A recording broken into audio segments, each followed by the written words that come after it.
Ah d'accord. Bon, alors voilà le message que nous avons reçu hier. Il y avait beaucoup de monde parce que c'était à la fois le 2 plus le week-end, donc le week-end qui arrivait. Donc, ils sont encore très nombreux.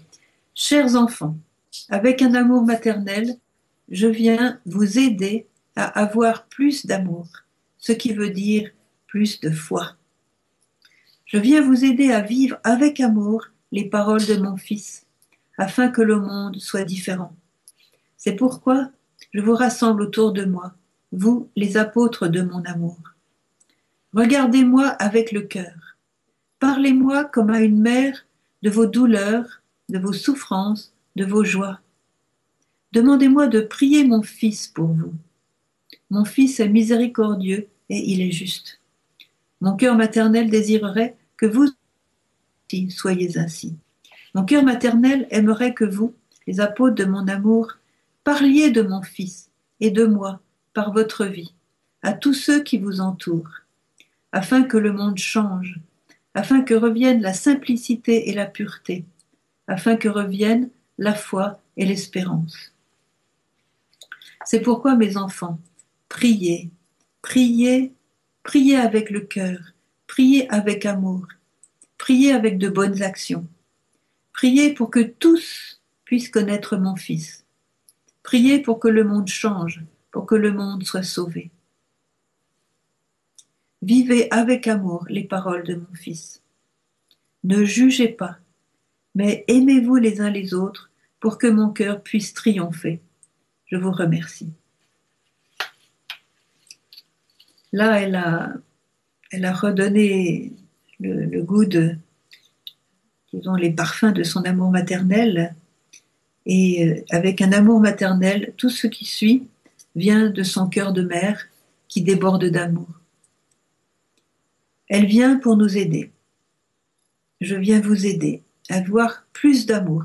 Et souvent, le curé de Medjugorje nous dit dans les prières, priez, priez pour avoir l'amour, pour avoir le don de l'amour. C'est ça qui manque le plus. Si on aimait plus Jésus, les trois quarts de nos problèmes spirituels et donc temporels qui suivent ça seraient résolus. Je viens vous aider à avoir plus d'amour, ce qui veut dire plus de foi. Alors, comment fait-il qu'elle lie l'amour avec la foi? Eh bien, comme vous le savez, la foi n'est pas une simple connaissance intellectuelle de quelque chose qui existe. La foi, c'est une adhésion. Emouna, en hébreu, c'est quand on adhère. Si vous voyez, je fais mon geste, quand on adhère, voilà. Et pour adhérer, il faut être une seule chose avec la personne. Et donc, comme Dieu est amour, si nous adhérons à lui par notre cœur, eh bien, nous avons la foi. Et c'est très très beau de voir que la foi fait des miracles, transporte les montagnes. Pourquoi? Parce qu'on est tellement unis à celui qui peut transporter les montagnes qu'on transporte les montagnes. On va raconter une très belle histoire de ce qui est passé, quelqu'un qui a transporté une montagne en Égypte, mais bon, c'est trop long. Je vais garder ça peut-être pour un prochain livre. Et je viens vous aider, dit-elle, à vivre avec amour les paroles de mon Fils, afin que le monde soit différent. La Vierge trouve que le monde ne va pas bien en ce moment, et je n'ai pas besoin de vous le dire. La France ne va pas bien du tout, mais il y a les pierres d'attente de la résurrection de la France. Et moi, je ne suis pas triste pour la France, j'ai confiance que même si la France doit avoir le nez dans la poussière, selon la prophétie de Marthe Robin, la Vierge viendra la sauver, mais on pourrait éviter beaucoup de souffrances et on peut raccourcir le temps de l'épreuve en vivant les messages, en vivant l'évangile. C'est mon devoir de le rappeler, que le monde soit différent. Et cela est dans nos possibilités. Je parle souvent avec des Italiens qui, comme vous le savez, ont souvent des tremblements de terre, il y a des grosses... J'ai encore vu à Assise un homme, sa femme et ses deux filles ont été tuées dans le dernier tremblement de terre d'Amatrice. Vous voyez cet homme, il avait une famille, maintenant il est tout seul. Sa femme et ses deux filles sont parties. Eh bien, ce qui me fend le cœur, c'est que si les Italiens avaient prié et jeûné pour empêcher les vagues du mal et suspendre les lois naturelles, comme l'a dit la Vierge à Medjugorje, le jeûne et la prière suspendent les lois naturelles, bien sûr les mauvaises lois naturelles. Et donc toute cette horrible souffrance aurait pu être évitée. Et nous, en France, on va peut-être prendre un bouillon parce qu'on est en train de le chercher. On est en train tellement de jeter Dieu et les préceptes de Dieu, les paroles de Dieu par-dessus bord. On se croit plus intelligent que lui. Donc, c'est ça un petit peu le problème de la France, en tout cas de certains gouvernants. Mais on a les gouvernants qu'on s'est choisis, hein, ça c'est sûr. Donc, même si on doit avoir le nez dans la poussière, on peut raccourcir ce temps de l'épreuve et appeler de tout notre cœur la venue de la Vierge qui va sauver la France. Elle va être sauvée, mais à quel prix? Et ce prix, c'est à nous de le diminuer. Alors la Vierge nous dit, voilà, vivez avec amour les paroles de mon Fils. Reprenez l'Évangile. Vivez l'Évangile. Elle a quand même dit, mettez Jésus, mon Fils, à la première place dans votre vie et vous aurez avec lui un chemin sûr. Un chemin sûr. Elle n'a pas donné un autre chemin sûr que celui de mettre Jésus, Dieu lui-même, à la première place. C'est ça la sécurité pour la France. Et comme on cherche des sécurités là où elles ne sont pas, eh bien on va se casser la figure pour un grand nombre. Et heureusement, le Seigneur est miséricordieux, il va nous ramasser, mais on peut éviter beaucoup de souffrances par notre fidélité. C'est pourquoi, nous dit la Vierge, je vous rassemble autour de moi, vous les apôtres de mon amour.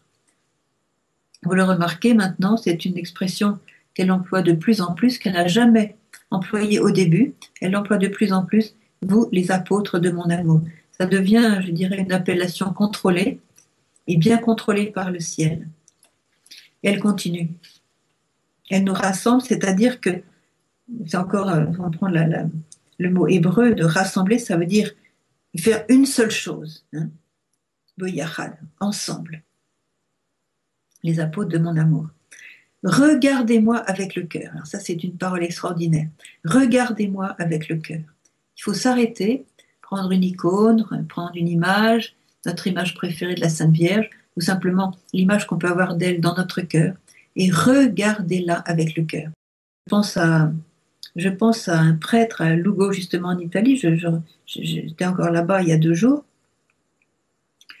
Et c'est un exorciste, et en même temps, c'est un très très saint prêtre. Donc, il prie beaucoup.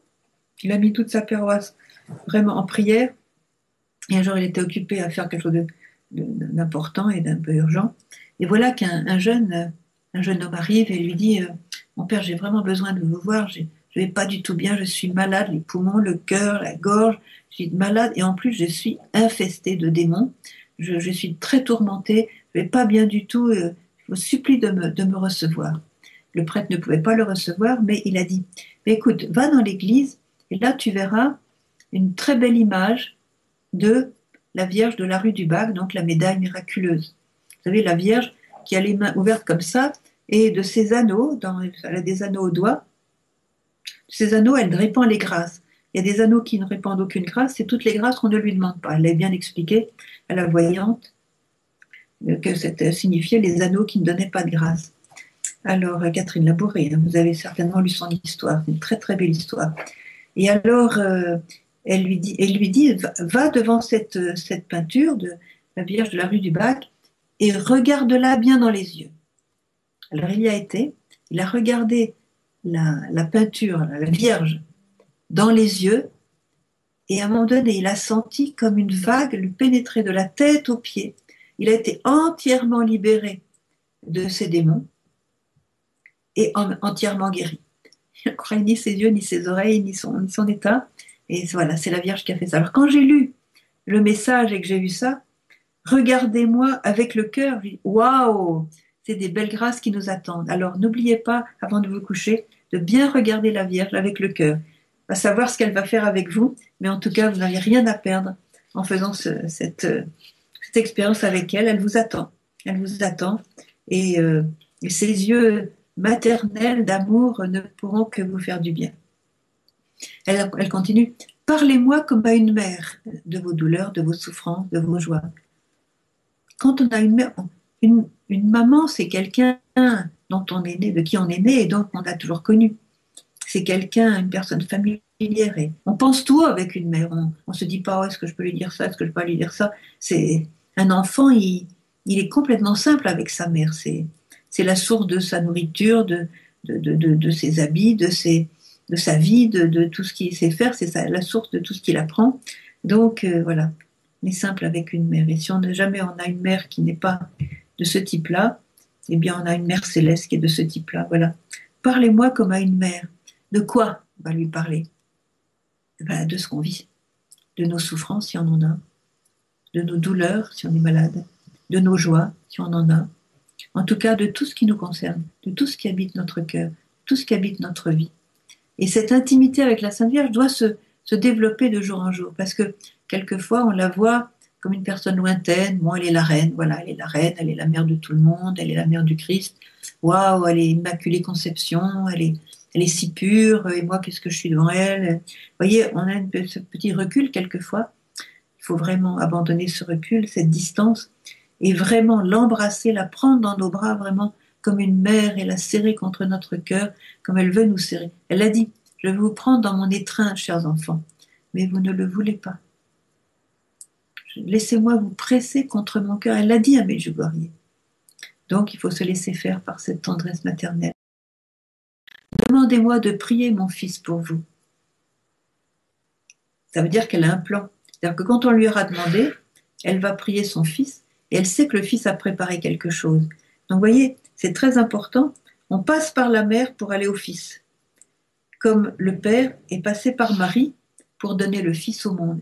Il va repasser par Marie pour que nous allions plus vite à Jésus. Et d'ailleurs, quand la petite Jacinta était prête à mourir, elle a donné des instructions à Lucia, la petite les petits voyants de Fatima. Et en particulier, la Vierge lui avait dit, donc c'est lors d'une communication en dehors des 6 apparitions classiques, Fatima, que Dieu donne. Alors tu diras, la petite Jacinta a dit à Lucia, dis bien à tout le monde que Dieu donne les grâces de paix à travers la Vierge Marie. Donc elle est la médiatrice de toute grâce.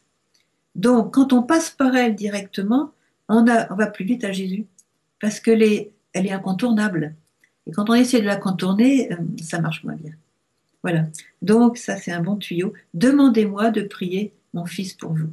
Mon fils est miséricordieux. Donc j'avais déjà expliqué ce mot. Il est juste.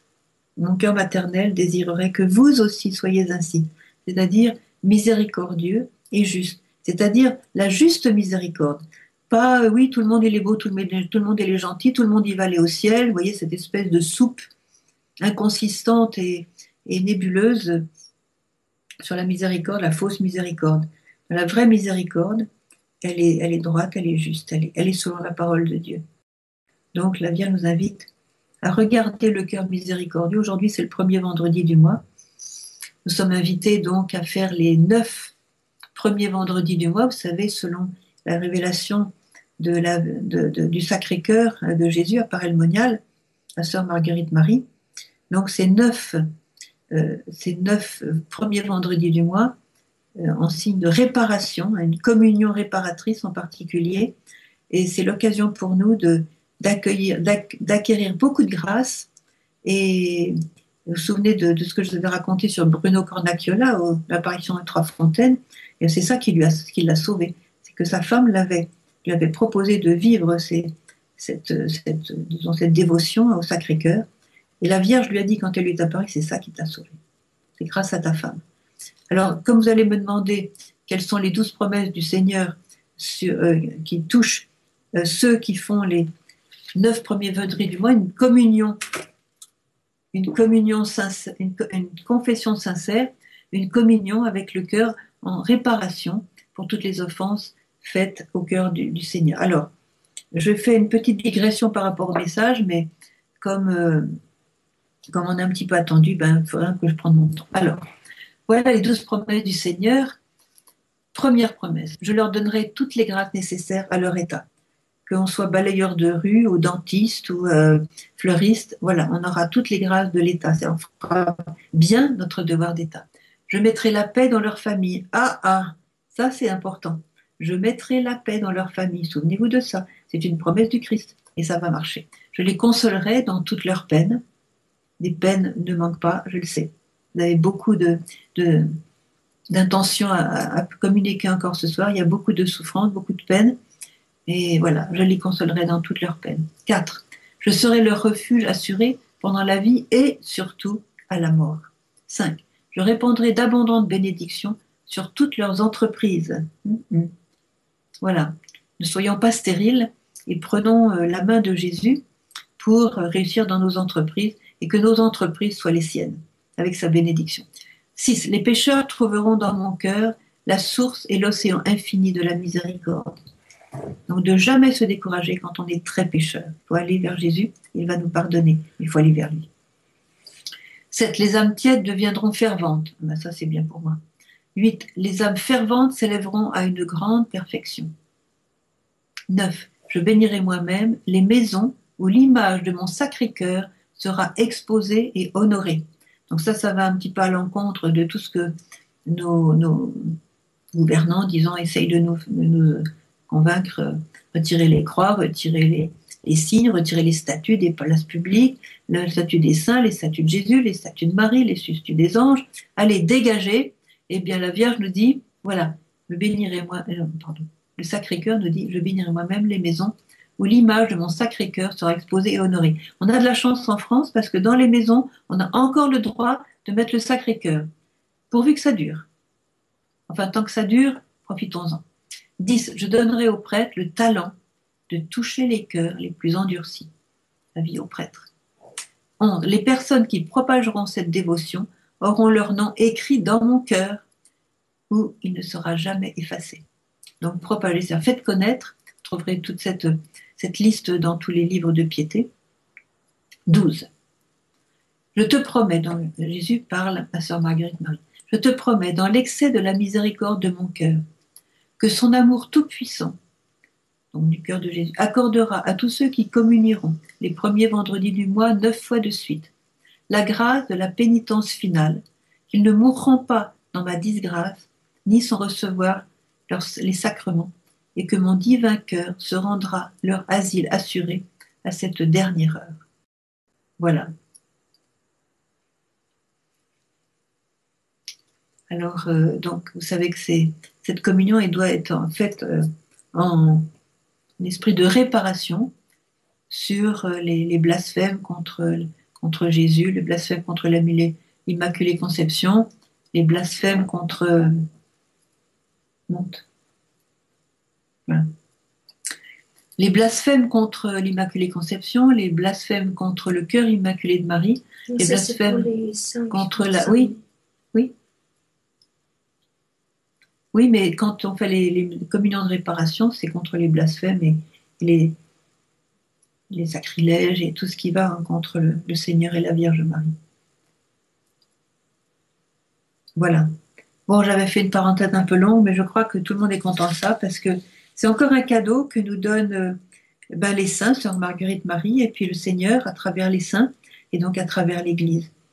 On ne peut pas mépriser de telles piété, je dirais, acte de piété, parce que il fonctionne. Le Seigneur tient sa parole. On n'est pas obligé, ça, on peut aller au ciel sans faire ça, mais on va peut-être plus vite au ciel en le faisant. Là, quand un cadeau est proposé, on le prend, c'est toujours bon à prendre. Voilà.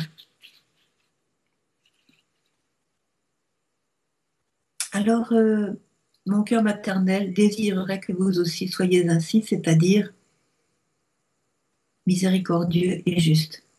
Alors, le rêve de la Vierge Marie, c'est que nous ressemblions à Jésus, c'est que nous aimions Jésus, c'est que nous vénérions Jésus, c'est que nous adorions Jésus, que nous soyons une seule chose avec Jésus. Elle travaille sans relâche pour cela. C'est pour ça qu'elle est venue à Medjugorje, nous rapprocher du cœur de Jésus. Alors, un seul cœur avec Jésus, ça veut dire qu'il veut nous transformer, particulièrement par la Sainte Communion à la messe, il veut nous transformer en lui-même afin de nous identifier à lui-même. C'est ça tout le but de la vie chrétienne. Et c'est ça l'opération du Saint-Esprit. Et là où il y a l'amour de Marie, comme dit le Saint Louis Grignon de Montfort, quand le Saint-Esprit trouve Marie dans un cœur, l'amour de Marie, il s'y précipite.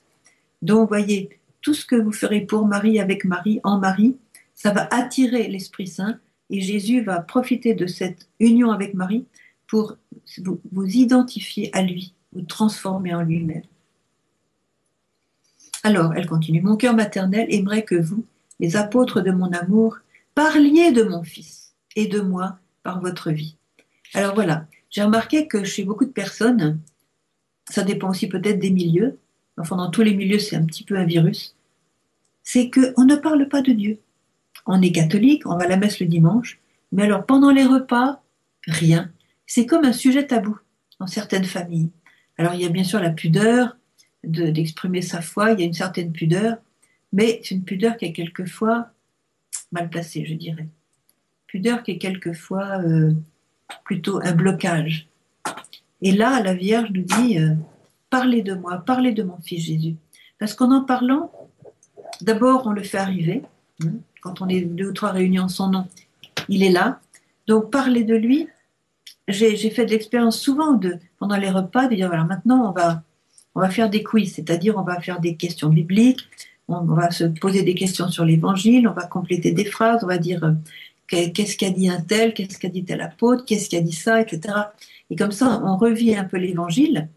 Et alors, il y a une joie qui vient et une guérison intérieure qui se profile aussi dans nos cœurs. Cette joie d'être avec Jésus, de s'intéresser à lui, de parler de lui. Et quand on parle de lui et aussi de la Vierge Marie, eh bien, ça nous remplit d'une paix qu'on n'aurait pas trouvée en parlant de la nourriture, en parlant du beau temps. Je dis pas qu'il ne faut pas en parler, hein. Mais pourquoi le thème de notre foi est toujours absent de nos conversations? Et c'est très important pour les enfants et les jeunes, parce que quand ils voient les adultes, quand ils sont petits, quand ils voient les adultes s'intéresser à Jésus, vous voyez, là, je viens de raconter une histoire, de regarder les yeux de Marie. Bon, pourquoi vous racontez pas ça à table, hein, pendant un repas? Ben, résultat, si vos enfants vous écoutent, ils vont s'arranger pour trouver une image de la Vierge de la rue du Bac, la médaille miraculeuse. Ils vont peut-être demander à porter la médaille, ils vont se la faire bénir. Et peut-être que ça va être un début de chemin pour eux, voyez, parce que vous aurez parlé de cela avec enthousiasme. Et les enfants vous écoutent, enfin, surtout quand ils sont petits. Hein, il ne faut pas louper leur petite enfance. Parce que c'est là qu'ils boivent, ils se remplissent de ce que disent les parents. Alors ne faites pas un sujet tabou du bon Dieu et de la Vierge. Vous allez trouver dans la vie des saints, je vous exhorte à lire la vie des saints, comme l'a demandé la Vierge, des épisodes qui sont très très intéressants, beaucoup plus intéressants que toutes les salades du New Age que nous propose la littérature d'aujourd'hui et évidemment l'Internet et tout ça, les films et les DVD, tout ça, donc YouTube, on a toutes choses de choses. Mais la vie des saints, c'est une vie réelle qui a fait beaucoup de bien. Donc on peut puiser dans la vie des saints. Par exemple, la vie de Mère Teresa regorge de petits épisodes très intéressants, très très intéressants. On pourrait raconter ça à table, essayer de lire, de vous informer, et puis partager entre vous.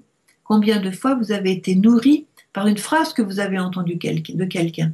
Et si cette personne s'était tue, vous n'auriez pas eu cette phrase qui vous a nourri, qui vous a éclairé. Voyez, c'est notre devoir, nous chrétiens, de parler de Dieu. C'est pas les païens qui vont en parler, ou bien s'ils en parlent, c'est pour taper dessus. Donc c'est important qu'on donne ce cadeau à Jésus de bien parler de lui aux autres. Et si on se fait remballer, eh bien tant mieux, c'est la 8e béatitude. Quand vous serez persécutés à cause de moi, réjouissez-vous, soyez dans l'allégresse, parce que votre récompense sera grande dans les cieux. Tous les prophètes ont été persécutés, mais c'était les plus heureux, hein, finalement. Voilà. Donc, parlez de mon Fils et de moi par votre vie, les paroles et aussi par la vie, à tous ceux qui vous entourent, afin que le monde change, afin que revienne la simplicité et la pureté. Quand on parle de Jésus et de la Sainte Vierge, pour citer, pour les louer, pour les bénir, pour les remercier, pour nous émerveiller de quelque chose qu'ils ont fait, qu'ils ont dit, qu'ils ont accordé, des guérisons, des grâces, des conversions. Quand on parle de tout cela, eh bien, ça purifie l'atmosphère. Ça purifie l'atmosphère. Parce qu'il y a beaucoup qui blasphèment, il y en a beaucoup. Et quand on bénit le Seigneur à haute voix, bon, faut pas non plus énerver les autres, hein. Donc, quelquefois silencieusement, mais quand on bénit le Seigneur, ça purifie l'atmosphère. Et les démons sont très mal à l'aise et quelquefois ils s'en vont. Je me souviens quand j'étais étudiante à Paris, on allait avec mes amis prendre un café après le repas de midi dans Place Saint-Sulpice. Et donc, Moi, j'avais déjà pris l'habitude d'aller à la messe tous les jours. Et, euh, et dans mes amis, il y en avait certains qui ne croyaient pas. Donc, ils ne se privaient pas de dire un petit sarcasme, voilà, à mon égard. Ça passait sur moi comme de l'eau sur les plumes d'un canard, je vous le dis tout de suite. N'empêche que la parole que j'ai pu glisser ici ou là, eh ben, ils s'en sont souvenus. Ils me l'ont rappelé des années plus tard. Quand ils se sont sentis dans des difficultés, ils sont venus me voir en disant, ben voilà, tu es la seule qui peut nous aider parce que tu crois en Dieu. Vous voyez, et pourtant, sur le moment, ils ont ricané. Donc, c'est semé, et quand on sème et qu'il y a de l'eau avec le Saint-Esprit, une bonne terre avec la Sainte Vierge, eh bien, ça pousse. Alors, n'hésitez pas à parler de Jésus et de Marie. Évidemment, pas casser les oreilles et pas lasser. Quand vous voyez que les gens s'énervent, il faut savoir aussi doser. Voilà. Mais il faut le faire avec beaucoup de naturel. Et donc, quand la Vierge nous dit, ça va faire revenir la pureté et la simplicité, la foi et l'espérance. Parce que, comme dit la Vierge, sans Jésus, vous n'avez ni paix, ni joie, ni futur, ni vie éternelle. C'est quand même le blackout total. Donc, quand elle nous dit ça va faire revenir l'espérance, ce monde de douleur pour ceux qui ne connaissent pas Jésus, dit-elle. Et ceux qui ne connaissent pas Jésus, quand ils ont quelque chose de dur qui leur arrive, qui sont blessés, qui sont écrasés, qui sont humiliés, à qui est-ce qu'ils s'accrochent? À personne. Donc, le fait de parler de Jésus, eh bien, vont se souvenir, comme Gloria Polo, elle s'est souvenue un jour, il y a un client dans son cabinet de dentiste qui lui a dit, souviens-toi, si tu as des difficultés avec le Seigneur un jour, parce que tu es très matérialiste, souviens-toi que Dieu est miséricordieux, crie vers lui pour qu'il te sauve. Eh bien, des années plus tard, au moment où elle allait mettre les pieds en enfer, elle s'est souvenue de cette parole. Et elle n'en avait jamais souvenu avant. Mais c'est revenu comme une lumière, par la prière de ceux qui l'entourent certainement. Et grâce à cette parole, elle a crié, elle a fait ce que cet homme lui a dit. Elle a crié vers Dieu pour sa miséricorde. Et c'est ça qui a fait qu'elle est remontée. Elle n'est pas rentrée en enfer, elle est remontée. Et maintenant, c'est une apôtre de première classe. Donc, vous voyez, une parole qui a été lancée comme ça, il n'a pas hésité. D'une certaine manière, il lui est rentré dans le chou, comme on dit vulgairement. Donc, il aurait pu aussi se prendre une mauvaise remarque, de quoi tu te mêles, etc. Non, il n'a pas hésité à dire cette parole. Eh bien, il a empêché d'une âme de tomber en enfer. C'est quand même important. Vivez avec amour les paroles de mon fils. Alors, partagez. Moi, j'aime beaucoup les repas où, en communauté, ça arrive souvent, évidemment. Surtout que nous, à la communauté, on aime beaucoup creuser un petit peu, faire des commentaires de l'évangile, et puis aussi en gardant le grec, la parole originale, etc., avec l'hébreu. Donc, c'est très intéressant. Alors, moi, j'aime beaucoup quand on passe le repas à analyser telle et telle parole et à citer des occasions où soit on n'a pas vécu cette parole, soit on l'a vécue, comme des exemples, voyez. Et ça donne les repas passionnants. Elle nous dit ne jugez pas. Alors ça, c'est la maladie. Ça, c'est la maladie qui tue l'amour. On n'a pas tous les renseignements sur une personne. Le jour, la Vierge nous a dit, si vous saviez, chers enfants, la tendresse qui repose dans le cœur profond de chaque personne sur la terre, même les mauvais comme les bons. Vous aimeriez tout le monde comme moi je les aime. Même les mauvais. Parce que on juge sur l'apparence, on juge sur une chose qu'on entend. J'ai des histoires drôles même à raconter. Bon, je suis trop prise par le temps. Vous avez les questions après les prières et tout ça. Mais ce que je sais, c'est qu'on a une vision très très limitée de la personne, même quand on vit avec. Il y a tout un fort intérieur, profond de la personne qui nous échappe, et donc on n'a pas le droit de juger. On n'a pas le droit de juger une personne. Mais aimez-vous les uns les autres pour que mon cœur puisse triompher. Je me souviens d'un prêtre qui était venu ici, et lui, il avait eu la vocation tardive. Il avait commencé à être prêtre à 50 ans. Et alors je lui demandais, je lui ai dit, mon père, qu'est-ce qui est, depuis, puisque vous avez vécu déjà 50 ans sans être prêtre, qu'est-ce qui est nouveau pour vous, comme la plus grande joie de votre sacerdoce? Est-ce que c'est la messe? Est-ce que c'est autre chose? Alors il dit, oui, la messe, c'est une très grande joie. Quand on fait descendre Jésus sur l'autel, c'est quelque chose d'extraordinaire. Il faut le vivre, hein, c'est extraordinaire. Mais pourtant, je dirais que ce qui m'a le plus frappé et étonné, c'est la confession. Parce qu'avant, en tant que quelqu'un qui confessait pas, je voyais les gens comme je les voyais, hein, et j'avais mon opinion sur eux. Mais quand ils ont commencé à m'ouvrir leur cœur dans la confession, je me suis dit, ah, mon Dieu, mais c'est un monde que je ne soupçonnais pas de ce que vit cette personne. Et je peux vous dire que de ce jour-là, je n'ai plus jamais jugé personne. Ça, c'est un très beau témoignage. Ne jugez pas, mais aimez-vous les uns les autres pour que mon cœur puisse triompher. Vous savez que le cœur immaculé de Marie a commencé déjà à triompher d'après Witzka. Et moi, bon, je peux vous dire que je connais des personnes qui ont vaincu Satan. On voit que Satan n'a pas de prise sur eux. On voit que, voilà.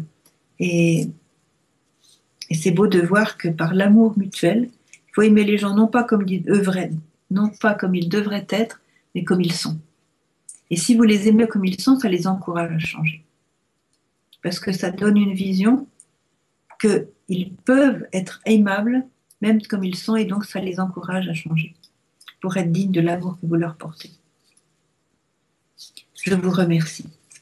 Alors, le triomphe du cœur immaculé de Marie, donc, comme je vous le disais, il a déjà commencé. Vous connaissez autour de vous des personnes qui vivent déjà ce triomphe du cœur, c'est-à-dire qui n'ont pas peur de Satan, qui n'ont pas peur du mal. Mais la Vierge, celui qui prie n'a pas peur de l'avenir, et celui qui jeûne n'a pas peur du mal.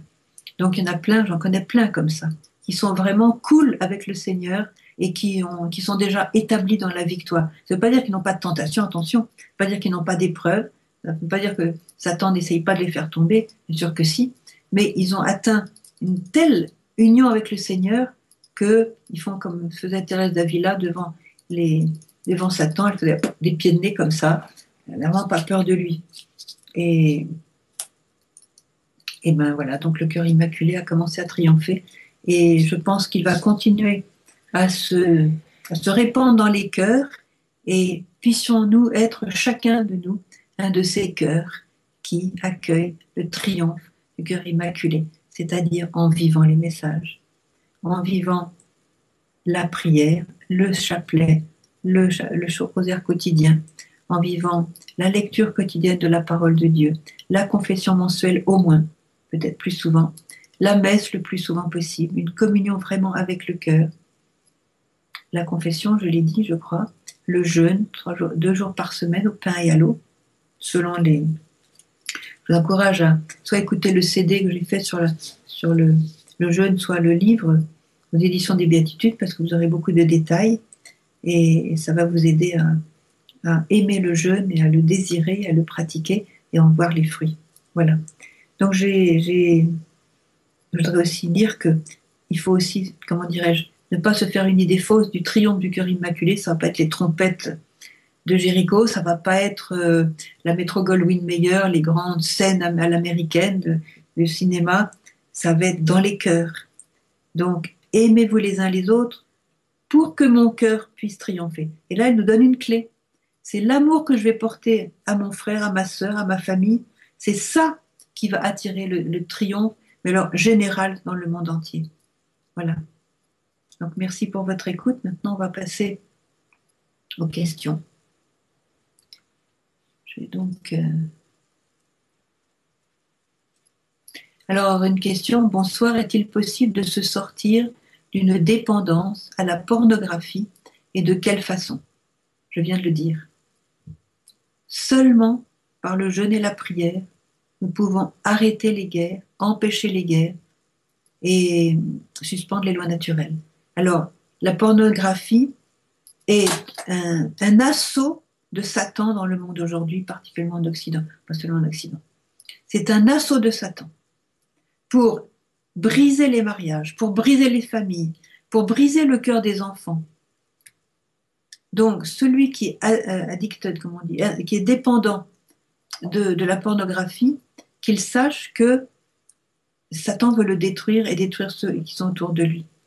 Ça veut dire quoi? Ça veut dire qu'il faut prendre les armes. Et les armes, elles sont simples. Vous avez prié peut-être des neuvaines à Saint-Michel-Archange, puisque c'est lui qui est chargé avec sa lance, là, et prier la Vierge qui a été appointée par Dieu pour écraser la tête de Satan. Vous allez prendre votre chapelet à la main.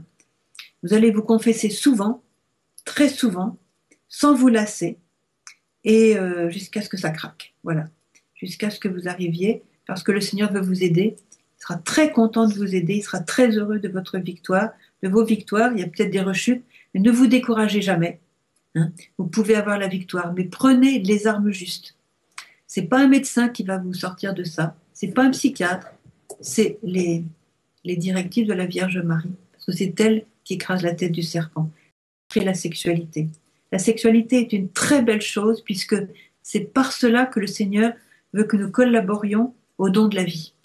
Donc c'est une chose sacrée. Et Satan en a fait une horrible grimace. Et nous sommes vraiment, dans notre monde actuel, victimes de cela. Et les enfants sont victimes parce qu'ils sont malades. Ils sont malades, ils sont tués dans leur innocence. Et après, ils ont beaucoup de difficultés à créer une famille solide, fidèle et paisible. Voyez. Donc, c'est un assaut. Il faut se dire, nous sommes en pleine guerre spirituelle. Satan est en train d'envoyer ses dernières flèches parce qu'il sait que son heure est arrivée ou elle est complètement fermée. Donc, sachez-le et prenez les armes. On est tous sur un champ de bataille. Et si on ne prend pas les armes, on est déjà dans le camp de concentration de l'autre, même s'il nous donne de la bonne soupe tous les jours pour nous faire croire que tout va bien. En fait, tout va mal, puis on est avec lui. Comment faire quand on est jugé injustement? Ce n'est pas facile de s'ouvrir. Alors, c'est une souffrance quand on est jugé injustement, mais comme vous pouvez le savoir, ça a été le cas de Jésus. Donc, vous précipitez dans les cas de Jésus, vous dites Jésus, tu sais, on est pareil là tous les deux. Hein. Tu as été jugé injustement, même jusqu'à la mort, condamné à mort. Moi, maintenant, je suis jugé injustement. Je te demande de m'aider. Comment tu as fait pour supporter cela? Comment tu as fait pour continuer ton chemin? Comment tu as fait pour nous pardonner? Demandez au Seigneur de pardonner tous les jours, jusqu'à ce que la personne qui vous juge ou les personnes qui vous jugent, eh bien, changent. Voilà. Relisez le message, là, vient de donner les clés pour que le monde change.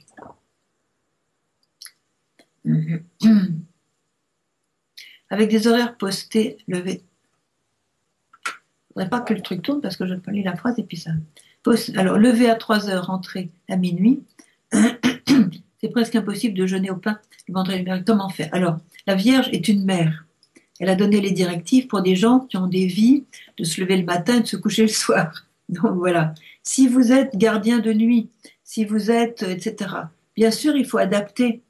Il faut adapter. La Vierge ne vous voudra pas si vous adaptez le jeûne et si vous le commencez à une certaine heure.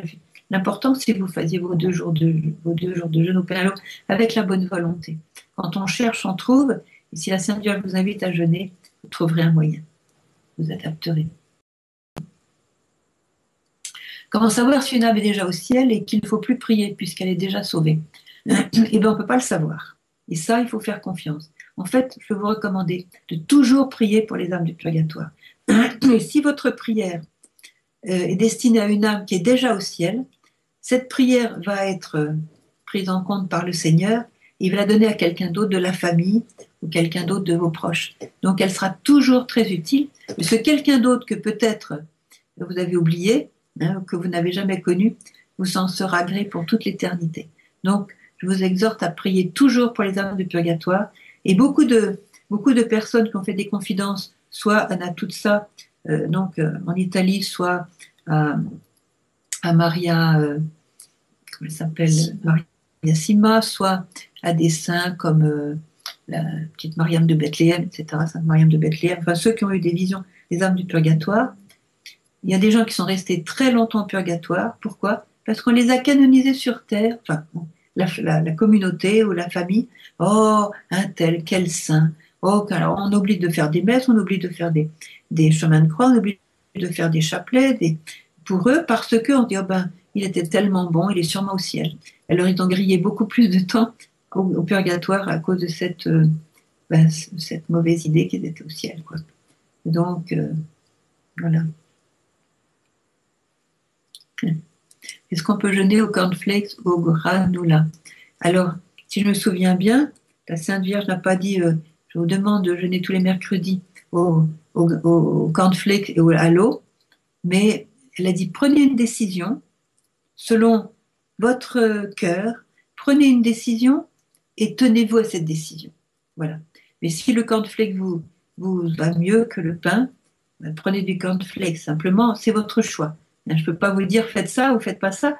Moi, je peux vous dire que ce qu'a dit la Sainte Vierge. Voilà. Mais bien sûr, un jour où on peut changer aussi même le type de pain, le type, tout ce qui contient de la farine, bien sûr, c'est quand même un petit peu jeûné. Voilà. Connaître le plan de Dieu pour ma vie. Je vais vous poser une question. Vous avez acheté une voiture. Cette voiture tombe en panne. Vous allez chez qui pour la faire réparer? Ben, chez le concessionnaire, chez le garagiste. Parce que le garagiste connaît exactement toutes les ficelles de votre voiture. Alors, quand vous voulez connaître le plan du Créateur, pour vous, qui avez été créé minutieusement, amoureusement par le Créateur, à qui il faut demander le plan?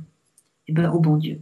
Donc, dans la prière, la Vierge nous a dit, priez, et dans la prière, vous connaîtrez la volonté de Dieu sur vous.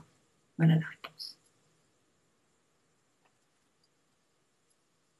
Les malades avec un traitement médicament sont-ils tenus de jeûner? Non, non, les malades ne sont pas tenus de jeûner, mais de supporter avec reconnaissance leur souffrance. J'ai bien reconnaissance, la Vierge demande de remercier pour les croix que nous avons, pour que ces croix se transforment en chemin de joie et offrir leur souffrance pour ceux qui ont besoin d'être convertis, ceux qui ne connaissent pas Dieu.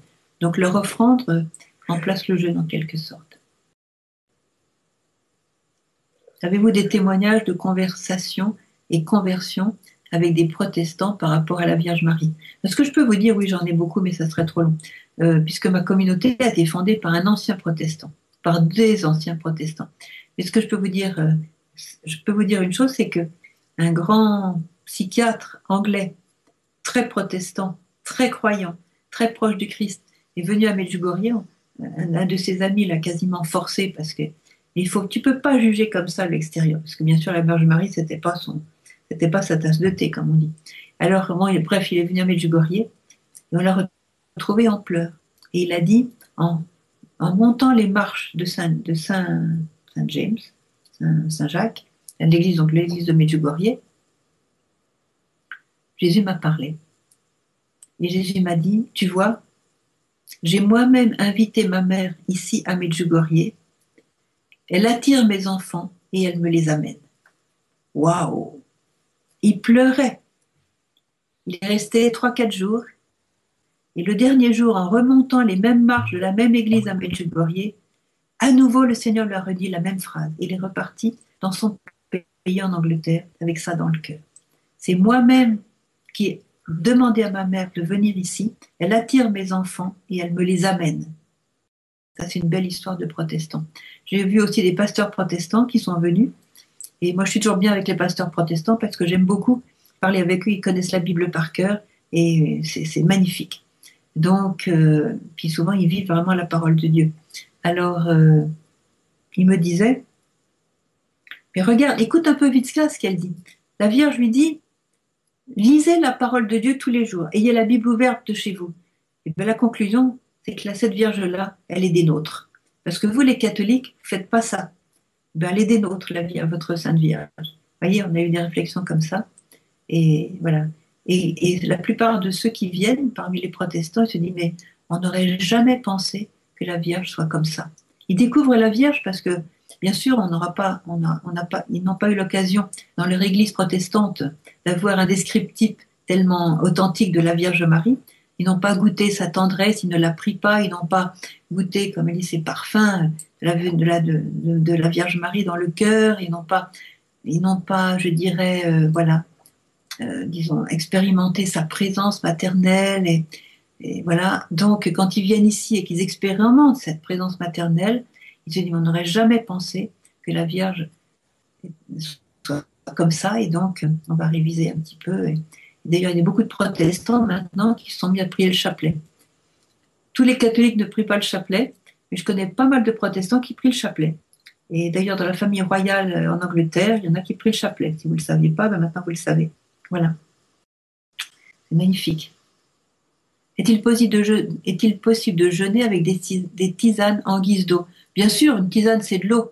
Pas parce que vous mettez un petit peu d'herbe dedans que c'est plus de l'eau. Donc, bien sûr, le père Slavko, quand il prêchait ses rencontres de prière, jeûne et prière, 5 jours au jeûne, pain et à l'eau, Il faisait du thé, des tisanes, évidemment. Voilà. Voilà. Comment faire pour rester uni à Jésus à chaque instant? Même avec beaucoup de bonne volonté, je l'oublie ou l'abandonne si vite.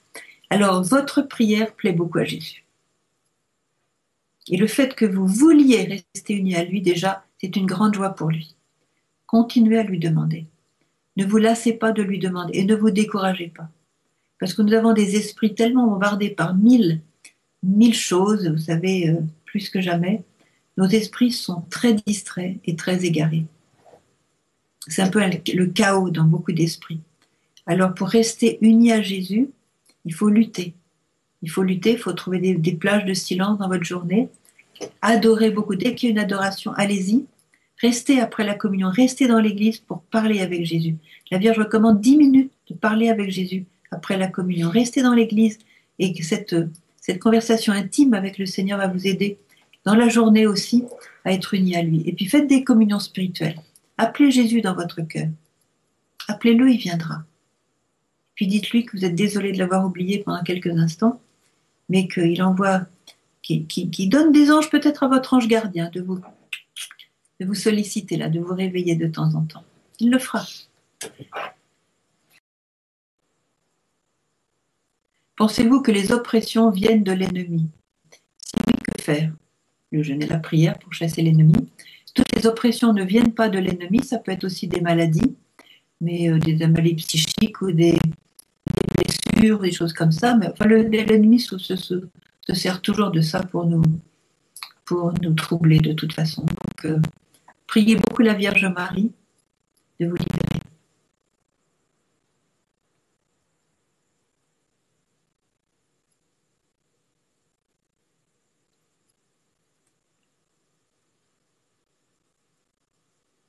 Alors, il y en a quelqu'un qui a très mal à faire le jeûne le mercredi vendu. Le pain m'écœure un peu. Y a-t-il une prière pour éviter cela, s'il vous plaît? Changez de pain. Priez le pain et puis permettez-vous peut-être de prendre de temps en temps, je ne sais pas moi, une biscotte au lieu du pain. Voyez, variez le pain et surtout ne prenez pas le pain blanc classique. Ne prenez pas la baguette pour jeûner, ça c'est la mort du jeûne. Parce que la baguette, c'est délicieux, surtout quand elle est grillée avec du beurre salé dessus. Croyez ma grande expérience de française. Mais pour le jeûne, c'est la catastrophe. Donc, essayez de faire votre pain avec les petites machines là, à faire du pain. Et prenez du pain complet, prenez du pain d'épeautre. Et je ne pense pas que vous serez dégoûté. Les enfants qui meurent en bas âge grandissent-ils au ciel? Il n'y a pas de doctrine, je pense, dans ce domaine que je pourrais citer, à ma connaissance en tout cas, mais d'après certaines révélations privées, oui, oui, oui, ils grandissent au ciel.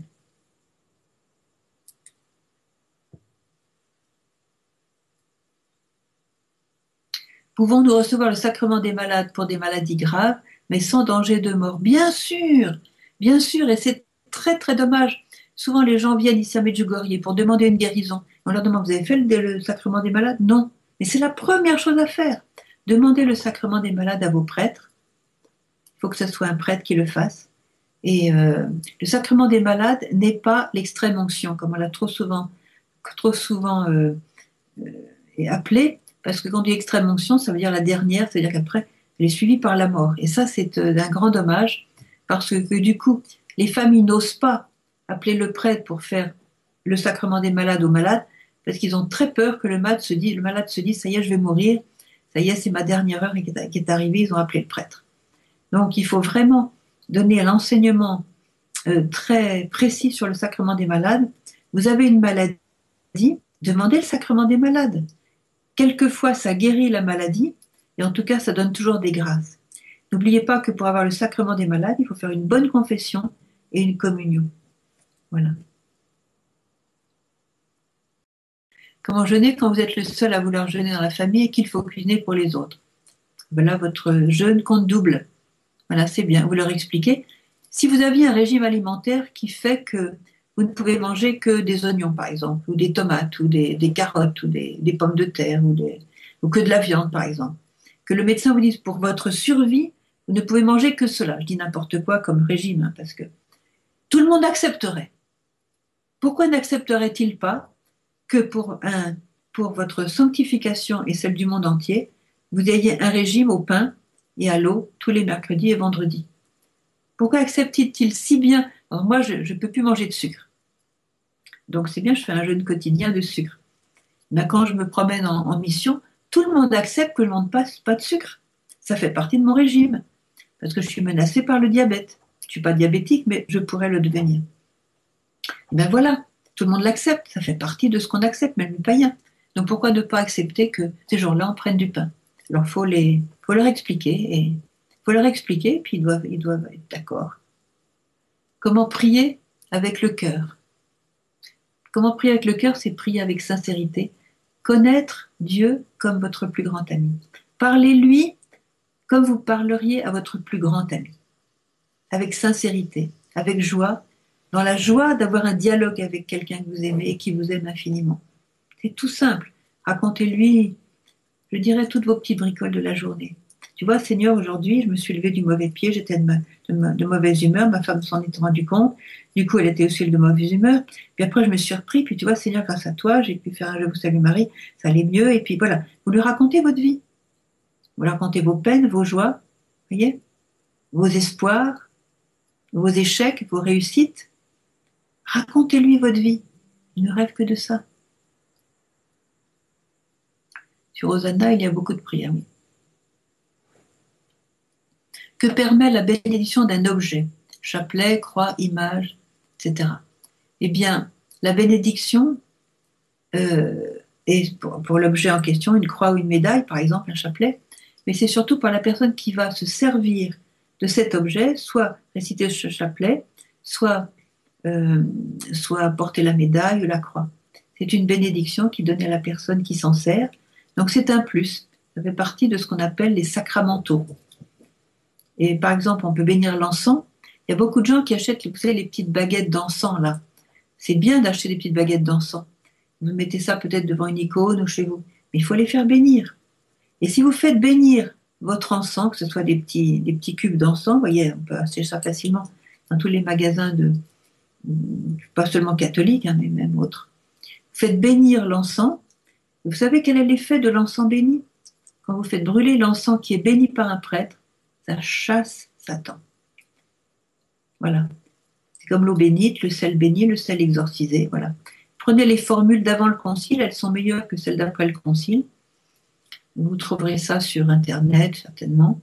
En tout cas, il y a des formules dans mon livre qui s'appelle L'enfant caché, je crois. Oui.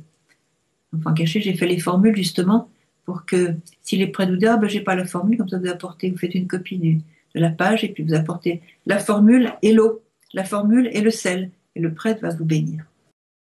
On va faire la dernière question, puis après on va passer aux intentions. Qu'est-ce que c'est qu'une communion spirituelle? Alors vous avez la communion spirituelle et la communion sacramentelle.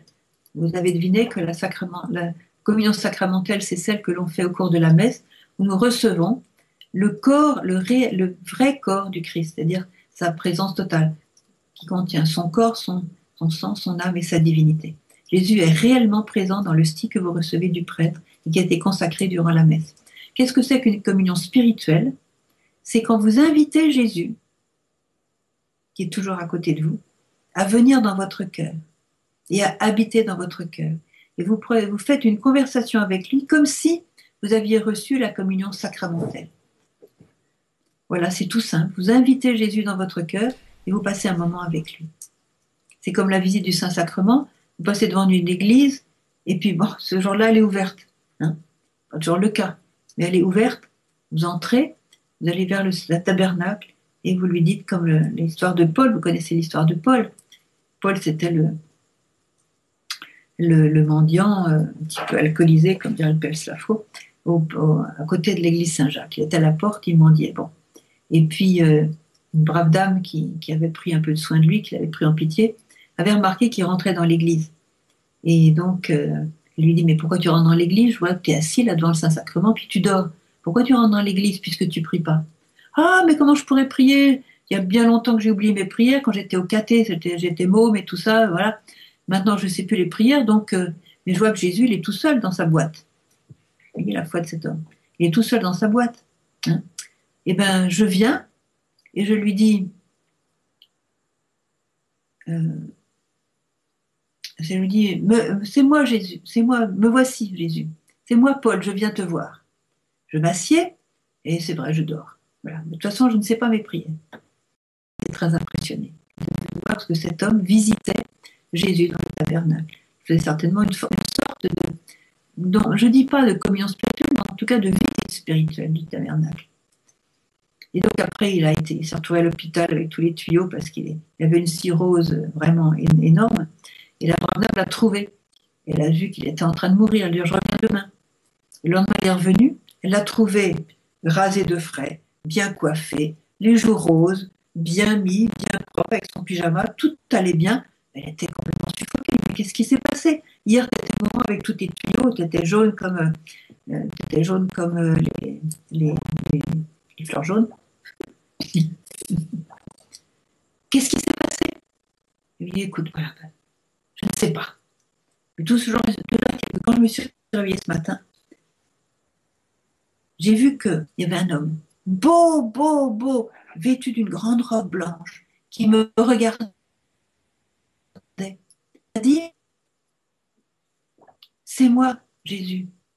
Paul, c'est moi, Jésus. Je viens te voir. Alors voilà, Jésus est venu le visiter. Et après, je me suis sentie bien. Voilà. Vous voyez cet homme qui n'avait pas les prières, qui ne savait plus rien du bon Dieu, si ce n'est que Jésus était là, dans l'église, et qu'il attendait un peu de visite, qu'il n'en avait pas. Et il s'est dit, ben moi je vais y aller, je vais lui rendre visite. Et ben, Jésus lui a rendu la monnaie de sa pièce, si j'ose dire. Hein, voilà. Vous voyez, alors les communions spirituelles, c'est ça. On a 500 000 personnes à appeler avec le portable. Hein. Appelez Jésus. Lâchez un peu votre portable quelques minutes et appelez Jésus. On va passer maintenant aux intentions de prière. Donc on va passer aux intentions de prière. Priez pour que je sorte de ma dépression sévère. La dépression est des plus grandes souffrances de l'être humain. Aujourd'hui, c'est une maladie endémique. Et c'est très, très douloureux. Donc oui, on va prier pour cette personne qui est en dépression. La prière est le remède, oui, c'est bien. Pour la conversion de mon frère et de ma sœur. Maman Marie, je confie ma sœur Sophie qui est en palliatif. Merci Maman Marie. Pour Joël atteint d'alcoolisme depuis plusieurs années. Faites des phrases courtes, hein, parce que je vais lire que la première phrase de toute façon. C'est trop long autrement. Alors voilà, Lise de Montréal. Voilà, je pense que c'est Lise Baril-Leclerc, je ne sais pas. Donc je prie pour elle, oui. Cherchez des témoignages par rapport aux confessions et donnez-leur, Mathieu. Pour la conversion de mon ami Hugo. Pour un bon pèlerinage en avril. Ah oui, je vous attends. Pour les couples de ma famille qui sont en grande difficulté. Pour la France, qu'elle retrouve la foi. Elle va la retrouver, mais il faut œuvrer pour ça dans ce sens. Pour ma réussite à mon inspection d'enseignante, si j'échoue, je serai licenciée. On va prier pour ça. Pour plus de vocation de saint prêtre. Amen. On va prier le curé d'Ars pour ça. Je remets à Marie le besoin d'avoir des adorateurs à l'adoration que nous faisons dans notre paroisse, car les adorateurs deviennent de plus en plus rares. Ah bon? Je crois qu'ils augmentaient au contraire. Oh là là, c'est une paroisse, il faut prier pour elle. Merci Marie, Jésus. Donc, on va prier pour cette paroisse qui diminue dans ses adorateurs. Ça devrait augmenter parce que plus on adore, plus on provoque des adorateurs. Il faut que les adorateurs vivent la parole de Dieu, soient rayonnants pour attirer d'autres adorateurs. Je confie Capucine. Je confie mon frère. Conversion des jeunes et de mes enfants. Aller adorer, cela soulage beaucoup. Ouais. Sainte Vierge, priez pour Céline et Louis. Pour Christelle, qui accouche d'un bébé de 1,450 kg, on saura tout, mais il va bien. D'avoir une transplantation vers une transplantation trop avec des graves problèmes, sinusite aux yeux. Sinusite et aux yeux. Pour ma amie Pauline qui est coupée de sa famille. Pour ma sœur qui est malade. Pour la conversion de mon mari. Pour la santé d'Anne-Marie. Pour la conversion des pécheurs, qu'ils aiment notre Dieu de tout leur cœur. Ça c'est bien, j'aime beaucoup les prières qui ne concernent pas seulement notre petit univers, mais aussi, par exemple, la prière pour les prêtres, pour les âmes du purgatoire, pour les intentions de la Sainte Vierge, pour la France, pour la conversion des pécheurs, vous voyez. Élargissez vos prières, vos intentions. Comme ça, vous rentrez dans les intentions de la Vierge Marie. Pour ma rencontre personnelle avec Jésus, oui. Pour mon fils Xavier, qui a fait un choc post-traumatique. Pour notre mariage prochain, aide-nous à bien le préparer, de le confier. Pour que nous ouvrions nos cœurs à l'amour du Christ. Je dois me faire opérer le 13 mars, on va m'enlever la glande thyroïde. Pour de nodules cancéreux, on va prier pour cette personne. Pour les familles, les SDF, pour de vrais catholiques. Pour mon curé et ma paroisse. Pour mes angoisses et vertiges à la messe. Prions pour le pape François qui est tellement attaqué. Pour mes 4 enfants, protège-les et garde-les sous ton manteau maternel. Pour toutes les personnes qui font du mal, Marie et Jésus touchez leur cœur. Pour les réfugiés, les mal-aimés. Pour une amie qui n'a plus aucune force pour porter sa souffrance et qui pense pas pour en terminer, surtout pas qu'elle fasse cette bêtise. Pour l'entreprise de mon mari. Pour nos prêtres, les malades, les mourants, les âmes du purgatoire. Pour tous les couples en difficulté. Pour la réussite à mon inspection, sinon je serais... On l'a déjà dit. Ne mettez pas 2 fois les mêmes prières. Pour l'unité de toutes les églises. Une fois que vous l'avez dit, on prie pour ça, donc ça va. Pour les moines du port du salut. Pour les âmes du purgatoire. Pour les jeunes. Que des petites lumières naissent. Pour que mon fils guérisse de quelque chose. Pour tous les jeunes en quête de sens de leur vie. Pour ma puce de 6 ans, pour nos familles. Pour mes enfants qui sont entraînés dans le mauvais chemin. Pour le règne du Père. Pour le Canada. Que Magali et Joanne restent ensemble. Guérison de Lucas, Pierre, Jacqueline, Marianne. Pour tous les autistes et leurs familles. Pour le cœur de notre mère, pour notre église, les SDF, pour le pape. Pour les malades, les personnes seules. Pour les agonisants. Spécialement les élections présidentielles à venir en France. On peut prier pour ça. Les anges en particulier, pour qu'on soit inspirés.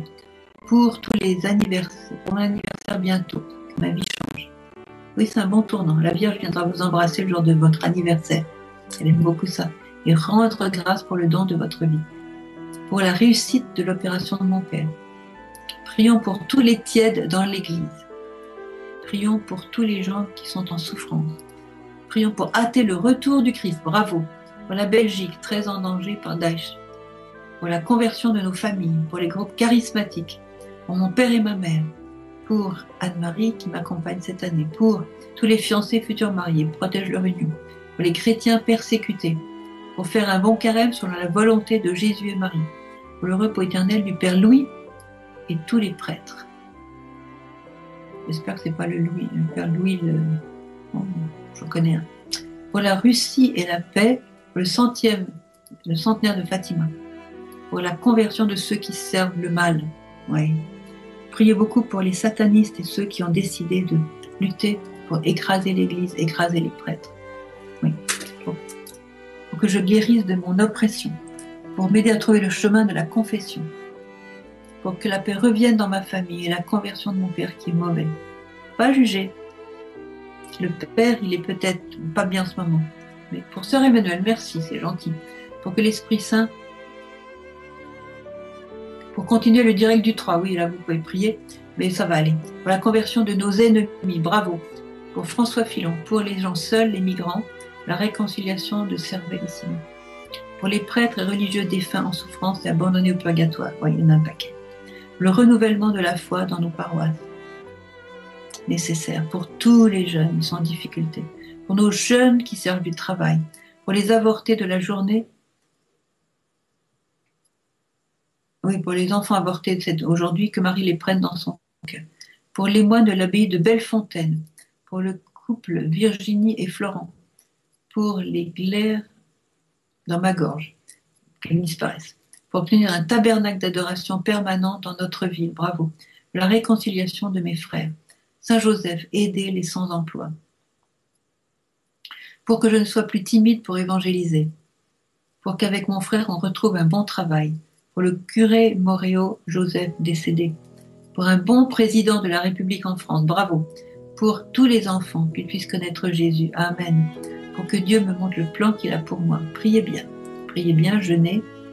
Quand on jeûne, on comprend le plan de Dieu pour nous, ça c'est un des grands fruits du jeûne. pour la conversion de Nathalie et Yves, pour Serge et Marie, leurs intentions de prière, pour la conversion et guérison de mes fils, pour la réalisation du plan de maman Marie pour la terre, la conversion des musulmans, pour la conversion d'Angélique, pour la conversion des membres de ma famille, pour la protection, allô, pour la protection, pour les futures missions de Sœur Emmanuel. Je crois que la prochaine, ça sera en Galilée, pour nos prêtres, pour oui. Bon, ben, on me fait signe que pour un bon carême dans la joie, voilà, pour pouvoir jeûner. On ne pourra pas tout lire et maintenant il va falloir que je passe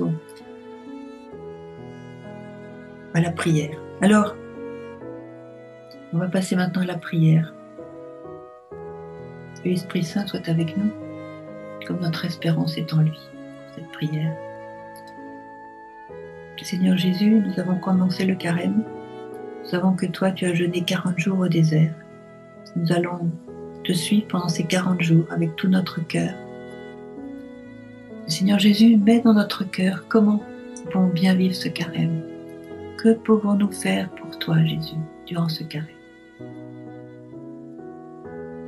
Pas seulement dans le sens des privations, mais aussi dans le sens des initiatives bonnes, de faire une réconciliation avec telle ou telle personne, de sourire à telle ou telle personne qui nous agace, de ne pas répondre à une injure, à une critique, d'offrir les souffrances de maladie, le cœur brisé par des abandons, des trahisons. Voilà. Peut-être plus souvent à la messe durant ce carême. Une bonne confession sincère, bien préparée. Bien préparée. Il y a des petits livrets qui expliquent comment se préparer à la confession, c'est bien. Dans le catéchisme catholique aussi, il y a tout un chapitre sur la confession, je vous recommande de lire ça. Seigneur, nous voulons te consoler durant ce carême, toi qui as souffert pour nous. Nous voulons éviter à tout prix de pécher, nous voulons renoncer au péché et prendre du temps pour te regarder, pour parler avec toi, pour te raconter nos affaires, pour avoir ce dialogue d'amour avec toi, Seigneur Jésus. Te contempler sur la croix, te contempler dans ton chemin de croix, te contempler, bien sûr, au Cénacle, lorsque tu as célébré ta dernière scène, te contempler à Gethsémani, te contempler dans les mains de Pilate, d'Hérode, des grands prêtres, des scribes, des pharisiens, des anciens du temple et de tous ceux qui ont accusé, demandé ta mort. On te contemplait aussi lorsque, sur le chemin de croix, tu as converti le cœur de Simon de Cyrène. Donc te contempler dans tes enseignements. Sur la route qui est particulier du Cénacle, au mont des Oliviers.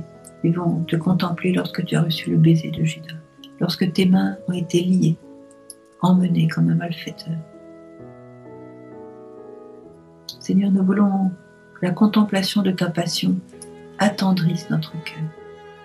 Et dans ce cœur blessé, dans ce cœur ouvert, dans ce cœur débordant d'amour, nous voulons placer toutes les intentions qui ont été évoquées ce soir, et en particulier tous ceux qui souffrent, qui sont dans la peur. Prends-les, Seigneur, tu les liras beaucoup mieux que moi, et tu n'en manqueras aucune. Et toutes celles qui n'ont pas été écrites, mais qui sont restées dans les cœurs, tu les vois et tu les prends. Alors je souhaite un bon carême à vous tous, mais je voudrais vous dire quelque chose. On a un grand ami au ciel, un grand ami après la Sainte Vierge, et c'est Saint Joseph. Vous savez que le mois de mars est consacré de manière particulière à Saint Joseph, et que le 19 mars, nous allons célébrer sa fête. Alors, je vais préparer un petit cadeau pour terminer notre prière. Je vous invite à commencer une neuvaine, et d'ailleurs, peut-être pas attendre le 10 pour commencer la neuvaine qui se terminera le 19. Pourquoi pas commencer dès aujourd'hui, non pas une neuvaine de 9 jours, mais disons 19 moins 3, ça fait 16, donc une seizaine. Voilà, on va inventer un nouveau mot. On va faire une seizaine à Saint Joseph. Alors, Saint Joseph, vous savez qu'il y a des prières qui ont été composées, beaucoup de prières qui ont été composées à Saint Joseph. Il aime beaucoup qu'on le prie. Écoutez, je ne sais pas laquelle vous préférez, mais moi j'aime beaucoup les litanies. Et je vous invite à vous joindre à moi pour terminer ce direct, pour le remercier aussi que les choses se sont remises à marcher. On va faire les litanies de Saint Joseph. Je vais peut-être pas lire tout le début comme d'habitude parce que je vais lire simplement toutes ces louanges de Saint Joseph dans les litanies. Hein, voilà. Saint Joseph. Alors vous répondez, bien sûr je ne peux pas vous entendre, Gaby va répondre. Saint Joseph, prie pour nous. Honneur de la famille de David, prie pour nous. Gloire des patriarches, prie pour nous. Époux de la mère de Dieu, prie pour nous. Chaste gardien de la Vierge, prie pour nous. Nourricier du Fils de Dieu, prie pour nous. Vigilant défenseur du Christ, prie pour nous. Chef de la Sainte Famille, prie pour nous. Joseph très juste, prie pour nous. Joseph très chaste, prie pour nous. Joseph très prudent, prie pour nous. Joseph très courageux, prie pour nous. Joseph très obéissant, prie pour nous. Joseph très fidèle, prie pour nous. Merveille de patience, prie pour nous. Ami de la pauvreté, prie pour nous. Modèle des travailleurs, prie pour nous. Honneur de la vie de foyer, prie pour nous. Gardien des vierges, prie pour nous. Soutien des familles, prie pour nous. Consolation des malheureux, prie pour nous. Espérance des malades, prie pour nous. Patron des mourants, prie pour nous. Terreur des démons, prie pour nous. Protecteur de la Sainte Église, prie pour nous. Agneau de Dieu qui efface les péchés du monde, pardonne-nous Seigneur. Agneau de Dieu qui efface les péchés du monde, exauce-nous Seigneur. Agneau de Dieu qui efface le péché du monde, prends pitié de nous. Il l'a établi maître de sa maison, il lui a confié son domaine. Prions. Seigneur, ta divine providence a choisi Saint Joseph pour être l'époux de ta sainte mère. Fais quand nous mettons ici-bas sous sa protection, nous méritions de l'avoir pour intercesseur dans le ciel. Toi qui vis et règnes avec le Père et le Saint-Esprit, Dieu pour les siècles des siècles. Amen. Amen. Je prends ces litanies dans un très beau livre qui s'appelle Veiller et prier, diffusé par Pierre Tecky, éditeur donc à Paris, écrit par Jean-Paul Dufour. Et vous avez dans ce livre beaucoup de prières, des consécrations, des litanies à Saint Joseph, à la Vierge Marie, à l'archange Saint Michel, à tel saint.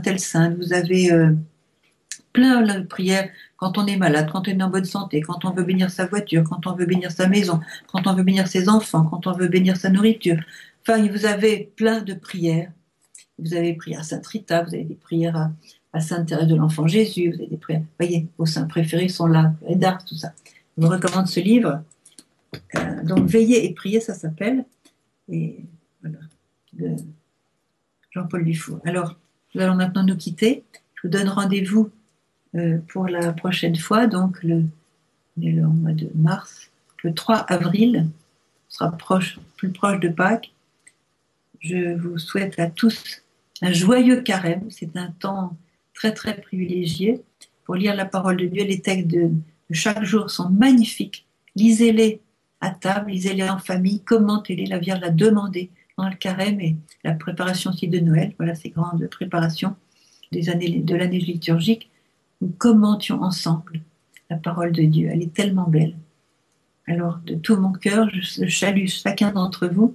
Je vous remercie pour toutes les prières que vous avez faites pendant ma mission en Égypte, en Italie, pour celles que vous ferez aussi quand je vais partir en Galilée, pour une mission auprès de chrétiens là-bas, après le voyage de Litska qui a éveillé beaucoup de cœurs au christianisme. Donc, voilà. Que le Seigneur vous bénisse tous et restons bien unis dans la prière, dans son cœur ouvert durant ce carême avec Marie et Joseph.